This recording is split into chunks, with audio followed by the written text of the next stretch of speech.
Hello नमस्कार दोस्तों, आप लोग का स्वागत पुनः क्लासिक स्टडी सेंटर में। आइए करते हैं हम लोग कक्षा 10वीं का बीबीडी गेस पेपर का सॉल्यूशन कर रहे हैं। ये हम लोग का रसायन शास्त्र है, चैप्टर 1 है, रासायनिक अभिक्रिया एवं समीकरण। आप लोगों को पता है, पहले हम लोग ऑब्जेक्टिव करते हैं, फिर सब्जेक्टिव भी करते हैं।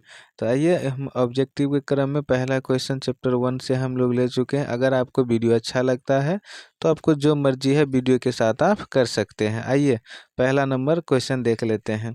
यहाँ पहला नंबर क्वेश्चन पढ़ेंगे, zinc plus copper sulphate, zinc sulphate plus copper मुझे दिया गया है। तो इसमें क्या करेंगे भाई, कैसा अभिक्रिया है, ऑप्शन आप लोग देख चुके हैं, थोड़ा हम समझ भी लेते हैं। देखिए, आप पढ़े होंगे कि कोई मेरा तत्व ए है, ठीक है, और कोई यौगिक मेरा बी और सी है, ठीक है।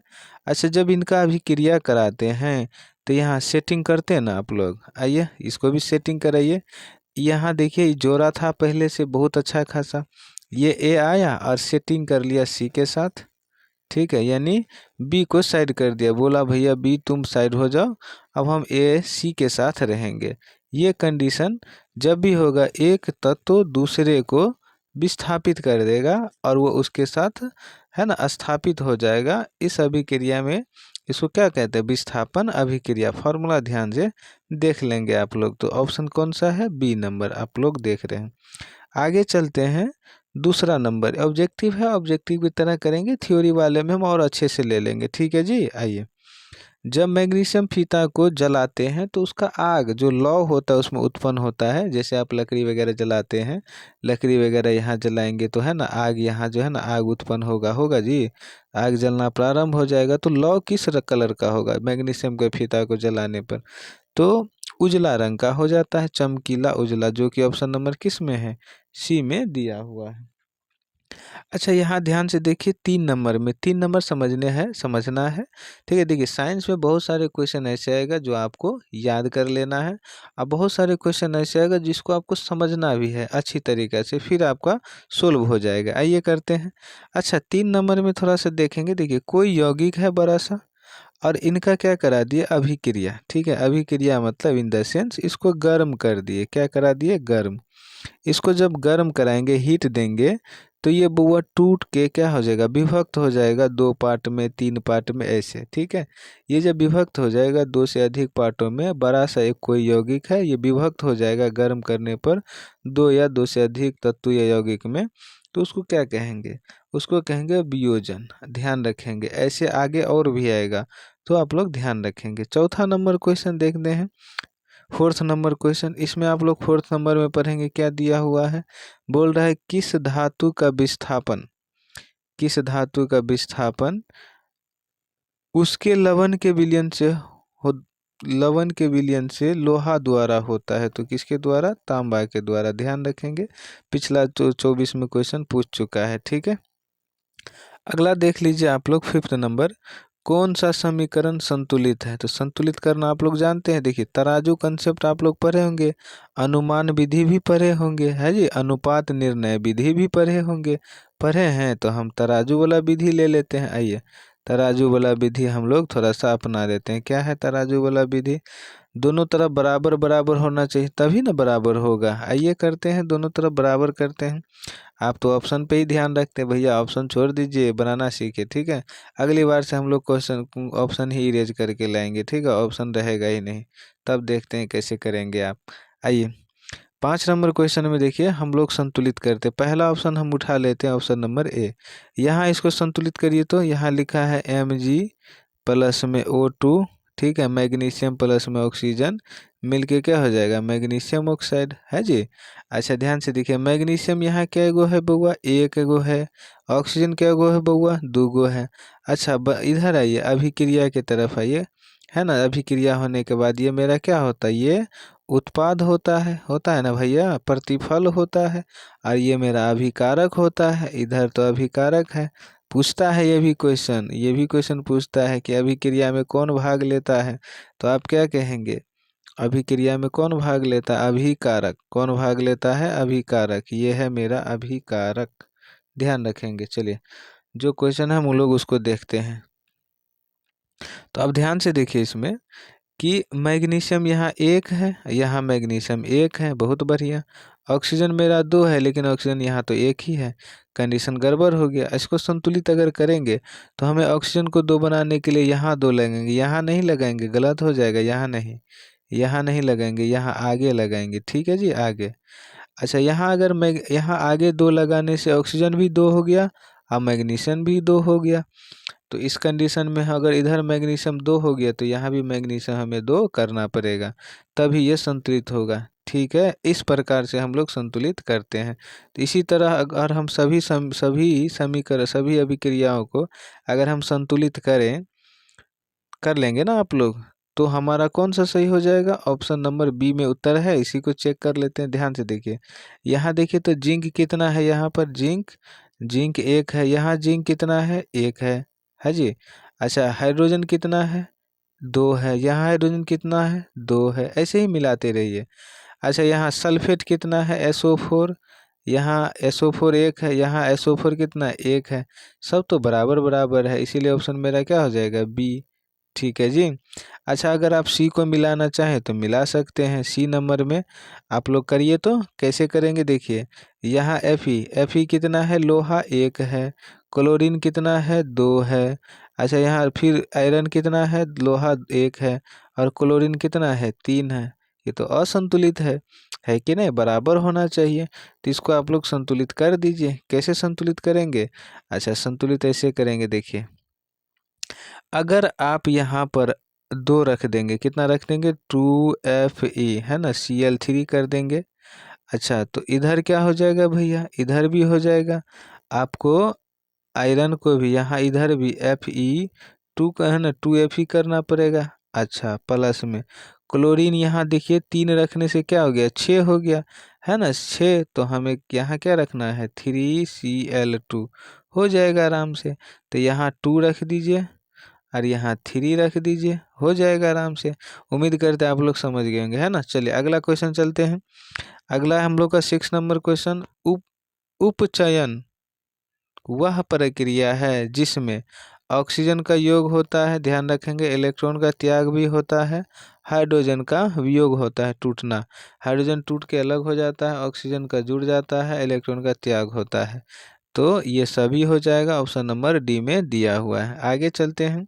अगली बार से ऑप्शन नहीं रहेगा भैया, पहला क्लास है इसलिए ऑप्शन लेके आ गए, ताकि आप लोग को है ना आराम से समझ में आ जाए, है ना, क्वेश्चन आप लोग देख करके टिक लगा पाए, और वैसे भी किए होंगे आप लोग। आगे चलते हैं। कौन सा पदार्थ बिना ज्वाला के जलता है? हम लोग रिवीजन के लिए लाए हुए हैं, ठीक है ना, रिवीजन करते हैं आराम से। कौन सा पदार्थ बिना ज्वाला के जलता है, बता दीजिए कौन सा पदार्थ। तो आप लोग तो देख ही रहे, बिना ज्वाला धक धक के नहीं जलेगा, समझे। तो कोयला को देखेंगे, लौ आता है एकदम हल्का सा, है ना, लेकिन हीट बहुत, उष्मा बहुत दूर तक जाता है, ज़्यादा लौ नहीं आता। ज़्यादा लौ मोमबत्ती जलाएंगे, यहाँ मोमबत्ती तो लौ देगा, है नहीं, लौ आ जाता है मोमबत्ती में, ठीक है। मोमबत्ती आप देखे होंगे कुछ ऐसे लौ देता है। अच्छा, उसी प्रकार किरोसिन तो भाई धधक जाएगा पूरा, है कि नहीं, पूरा किरोसिन। मीथेन गैस भी एकदम सिलेंडर देख रहे हैं ना, फटेगा तो पूरा गैस, लेकिन ये नहीं, तो ये आराम से जलने वाला है, ठीक है, बिना ज्वाला के। अगला चलते हैं, तो 7 का डी हो जाएगा। आगे चलते हैं 8 नंबर। बोल रहा है कौन सा समीकरण संतुलित नहीं है, मतलब 3 ठो समीकरण संतुलित होगा, एक संतुलित नहीं होगा। आइए मिला देते हैं। हाइड्रोजन यहाँ 4 गो, हाइड्रोजन यहाँ 4 गो, ऑक्सीजन 2 गो, ऑक्सीजन 2 गो मिला, हाँ बिल्कुल, ये तो संतुलित है, तो ये ऑप्शन नहीं होगा। आगे चलते हैं, सी नंबर देखिए, हाइड्रोजन 2 ठो, हाइड्रोजन 2 ठो। अच्छा, क्लोरीन इधर 2 ठो, यहाँ देखिए क्लोरीन क्या गो, 2 ठो, क्लोरीन 2 ठो, ये भी है संतुलित, तो ये ऑप्शन नहीं होगा। अच्छा, यहाँ देखिए पोटेशियम 2 ठो, पोटेशियम 2 ठो, है ना। क्लोरेट कितना, क्लोरेट यहाँ 2 है और यहाँ क्लोरेट, तो यहाँ अलग अलग हो गया है। तो आइए करते हैं, यहाँ ध्यान से देखिए, ऑक्सीजन 6 है, हाँ है, ऑक्सीजन यहाँ 6 है, देखिए 3 दूना 6, ऐसे देखिए जब भी कुछ ऐसे लिखा रहे ना, O3 यहाँ 3 रहेगा, ठीक है, और यहाँ पर 2 रहेगा, तो 2 किसको गुना करेंगे, यहाँ 2 रहेगा, यहाँ 3 रहेगा, देखिए O3 इसके आगे 2 है, तो इसका मतलब टोटल कितने 6 हो जाएंगे, ऐसे कैलकुलेट करिए, ठीक है। तो ऐसे कैलकुलेट करने से अच्छा रहता है, ऐसे ही किया जाता है। तो यहाँ देखिए क्लोरीन कितना है, क्लोरीन यहाँ 2 हो जाएगा, क्लोरीन 2 हो जाएगा, है ना, क्लोरीन 2, यहाँ भी क्लोरीन 2, पोटेशियम 2, पोटेशियम 2 है जी। और ऑक्सीजन कितना, 3, ऑक्सीजन यहाँ देखिए 3, ऑक्सीजन 3, और 3 यहाँ है और आगे देखिए 2 लगा हुआ, तो 3 दूना 6, तो ऑक्सीजन भी यहाँ 6, तो ये भी समीकरण संतुलित है, ये नहीं होगा। ऑप्शन नंबर डी, 3 ठो समीकरण संतुलित है तो चौथा असंतुलित होगा। तो इसको संतुलित करके दिखाइए, है जी। आइए, मेन तो यही है ना, संतुलित करना। आइए यहाँ देखिए पीबी है ना, पीबी कितना है 1, यहाँ कितना है 1, ठीक है। नाइट्रेट कितना है, यहाँ नाइट्रेट 2 है, यहाँ नाइट्रेट, अब यहाँ देखिए यहाँ अलग अलग आपको करना है, ठीक है। तो हम एक काम करते हैं, आप लोगों को ये HW में दे देंगे तो बढ़िया रहेगा, आप लोग करिए कमेंट में, नहीं होगा तो हम आपको तुरंत क्विक आंसर देंगे, ठीक है। कमेंट जो बच्चा करेगा उनको पहले उत्तर हम दे देंगे, ठीक है। चलिए आगे चलते हैं, 9 नंबर क्वेश्चन। अभिक्रिया जिसमें आयनों का आदान प्रदान होता है क्या कहलाता है, बता दीजिए भाई, बड़ी ही आसान है, आप लोग पढ़े होंगे। आयनों का आदान प्रदान होता है, तो उस ऑप्शन नंबर कौन सा हो जाएगा, बी हो जाएगा, आपके सामने है। अच्छा, द्विविस्थापन अभिक्रिया को थोड़ा सा समझ लीजिए क्या होता है। इसका फॉर्मूला ए और बी कोई यौगिक है और सी और डी कोई यौगिक है, इसमें डबल सेटिंग होता है। आप सिर्फ विस्थापन पढ़े हैं, अब हम द्विविस्थापन देख लेते हैं। इसमें क्या होता है, ए किसके साथ सेटिंग हो जाएगा, डी के साथ, और बी किसके साथ, सी के साथ। यानी ए हो जाएगा डी के साथ सेटिंग और बी हो जाएगा सी के साथ सेटिंग। बात समझे, बदल लिया भाई, ये दोनों आपस में है ना, अदला बदली हो गया। दो दो तत्व यहाँ विस्थापित होता है, जिस वजह से इसको द्विविस्थापन कहते हैं। तो जब इसमें क्या होता है, आयनों का आदान प्रदान होता है, ये चीज़ थ्योरी में आप पढ़े होंगे। तो ऑप्शन नंबर कौन सा हो जाएगा, बी। अगला चलते हैं, 10 नंबर है, मुझे दिया हुआ है, क्या दिया हुआ, Fe2O3, ठीक है। उसके बाद क्या दिया हुआ है, एल्युमिनियम दिया हुआ है। आगे देखते हैं, यहाँ Al2 दिया हुआ है और Fe दिया हुआ, आयरन मुझे दिया हुआ है, ठीक है। तो हमें इसमें पूछा क्या है, किस प्रकार की अभिक्रिया है। आइए थोड़ा ध्यान से देखिए कैसा अभिक्रिया है, कैसा अभिक्रिया है। तो वही है, आप लोग देख चुके होंगे, है ना। चलिए हम लोग सेटिंग करते हैं। यहाँ लिखा है FeO3, Fe2O3 सॉरी। अच्छा, यहाँ प्लस का 2Al दिया हुआ है। अच्छा, क्या आ रहा है इधर, Al2O3 और प्लस में 2Fe, यही आया, इसको F1 समझेंगे। अच्छा ध्यान से देखिए, जो आयरन है, आयरन अलग हो गया और एल्युमिनियम किसके साथ सेटिंग कर लिया, ऑक्सीजन के साथ, और आयरन क्या हो गया, अलग। अभी फार्मूला बताए थे, ए प्लस में BC वाला, कुछ याद आया।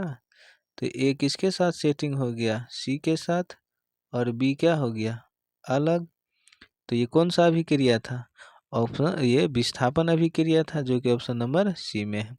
आगे चलते हैं, अगला हम लोग का है 11 नंबर। 11 नंबर में क्या दिया हुआ है, 11 नंबर में मेरा अब कह रहा है कि अभिक्रिया जो दिया हुआ है CaO, क्या दिया हुआ है, कैल्शियम ऑक्साइड दिया हुआ है, हाइड्रो और जल दिया हुआ है, ठीक है। और यहाँ क्या है, कैल्शियम हाइड्रा ऑक्साइड, ठीक है। भखरा चूना, कली चूना, सबका फॉर्मूला याद है, आपको याद होगा, है जी। चलिए यहाँ देखिए ध्यान से, कैल्शियम ऑक्साइड और जल को जब अभिक्रिया कराते हैं तो क्या बन गया, कैल्शियम हाइड्रा ऑक्साइड। तो जब भी दो गो मिला के, क्या गो भैया, दो गो मिला के कोई एगो बने, तो दो गो मिला के कोई एगो बने तो इसको क्या कहते हैं, संयोजन। क्या कहते हैं, संयोजन। दो गो मिला के कोई एगो बने, दूगो चीज मिला देंगे, दूगो तत्व या यौगिक, और मिल के कोई क्या गो बनेगा, एगो, तो हम क्या कहेंगे इसको, संयोजन। क्या कहेंगे, संयोजन, ठीक है। आगे चलते हैं, आगे हमारा 12 नंबर क्वेश्चन है, युग्म एकल विस्थापन अभिक्रिया। एकल विस्थापन अभी बताए थे, विस्थापन अभिक्रिया, फॉर्मूला ध्यान रखेंगे। कैसा फॉर्मूला, थोड़ा गलत लिख दिए।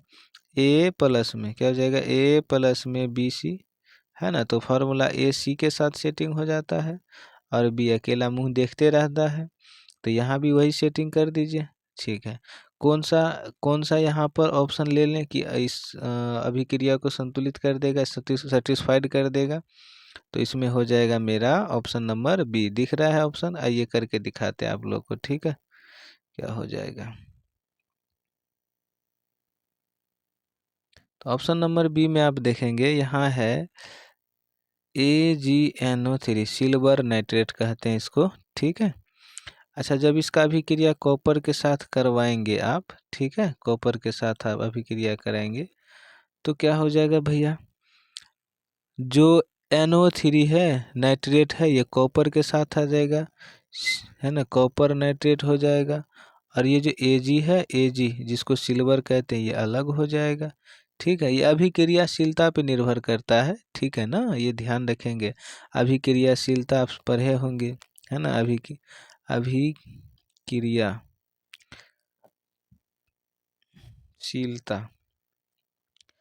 कौन से तत्व कितना अभिक्रियाशील है, ये चीज़ आप पढ़े होंगे, तभी आप कर पा रहे होंगे। आगे चलते हैं हम लोग 30 नंबर क्वेश्चन। कौन ऑक्सीजन ऑक्सीकरण की क्रिया नहीं है? तो अवक्षेपण, ये तो आपको पता है, अवक्षेपण जो अभिक्रिया होता है ये ऑक्सीकरण की क्रिया नहीं है। ठीक है, आगे चलते हैं कि ऐसे समझिए, सांस लेते हैं ऑक्सीजन ले आता है श्वसन में, हाँ, जलाने में कोई भी चीज़ को ऑक्सीजन चाहिए, हाँ, भोजन को पचने के लिए ऑक्सीजन चाहिए, हाँ, लेकिन इसमें ऑक्सीजन की आवश्यकता नहीं होती। ठीक है, ध्यान रखेंगे। आगे 14 नंबर क्वेश्चन, कौन विस्थापन अभिक्रिया का एक उदाहरण है? तो विस्थापन अभिक्रिया का उदाहरण अभी हम कई बार आपको बोल चुके, देख के बताइए। देखिए, ये तो वियोजन है ना, वियोजन अभिक्रिया है। अच्छा, देखिए, दो ठो मिल के एगो बन रहा, संयोजन अभिक्रिया है। अच्छा, इसमें देखिए तो ऑप्शन नंबर सी में, ऑप्शन नंबर सी देखिए, यहाँ अभी just Fe plus CuSO4, CuSO4 को कॉपर सल्फेट बोलते हैं। अच्छा, सेटिंग कराइए, आयरन को किसके साथ सेटिंग कराएंगे? आयरन को सेटिंग कराएंगे सल्फेट के साथ, और यहाँ क्या हो जाएगा, कॉपर अलग हो जाएगा, क्योंकि कॉपर से यहाँ ये कॉपर को विस्थापित कर देगा आयरन, है ना। तो ये मेरा कौन सा होगा, विस्थापन अभिक्रिया। उम्मीद करते हैं आप लोग समझ पा रहे होंगे, अच्छा लग रहा होगा। अच्छा लगता है तो शेयर करिए, है ना, और लाइक भी करिए, अपने दोस्तों को भी बताइए जिनको ज़रूरत है। चलिए, मिलते हैं अगले वीडियो में। यहाँ तक बने रहने के लिए आप लोग का धन्यवाद। अगला, है ना, 15 नंबर क्वेश्चन से करेंगे। ठीक है जी, चलिए, तो मिलते हैं फिर से।